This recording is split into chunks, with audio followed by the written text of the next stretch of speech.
ఆశ్చర్యకరమైన బైబిల్ పాఠంగా యెషయా గ్రంథము 55వ అధ్యాయం చదువుకుందాము. దప్పిగొనిన వారలారా నీళ్ళ యొద్దకు రండి, రూకలు లేని వారలారా మీరు వచ్చి కొని భోజనం చేయుడి. రండి, రూకలు లేకపోయినను ఏమీయూ నెయ్యకయే ద్రాక్షారసమును పాలను కొనుడి. ఆహారం కాని దాని కొరకు మీరేలా రూకలిచ్చెదరు? సంతుష్టి కలుగజేయని దాని కొరకు మీ కష్టార్జితమును ఎందుకు వ్యయపరచెదరు? నా మాట జాగ్రత్తగా ఆలకించి మంచి పదార్థము భుజించుడి. మీ ప్రాణం సారమైన దాని యందు సుఖింపనీయుడి.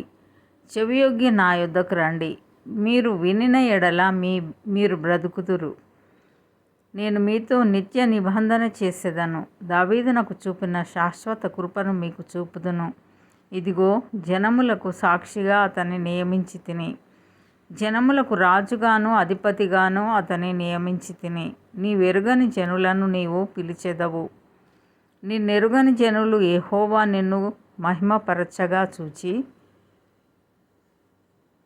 నీ దేవుడైన యెహోవాను బట్టి, ఇశ్రాయేలు పరిశుద్ధ దేవుని బట్టి నీ యొద్దకు పరిగెత్తి వచ్చెదరు. యెహోవా నీకు దొరుకు కాలమునందు ఆయనను వెదకుడి.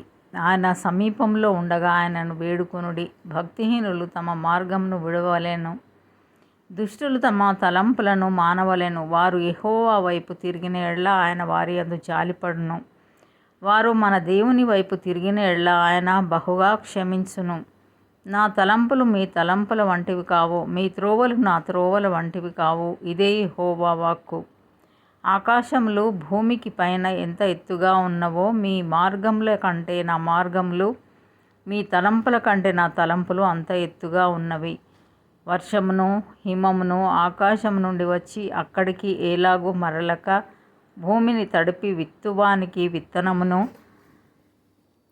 భుజించువానికి ఆహారమును కలుగుటకై అది చిగిర్చి వర్ధిల్లునట్లు చేయును, అలాగే నా నోట నుండి వచ్చు వచనమును ఉండును. నిష్ఫలముగా నా యొద్దకు మరలక అది నాకు అనుకూలమైన దాన్ని నెరవేర్చును.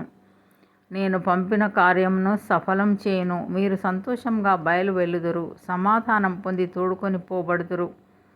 మీ ఎదుట పర్వతములను మెట్టలను సంగీతనాదం చేయును.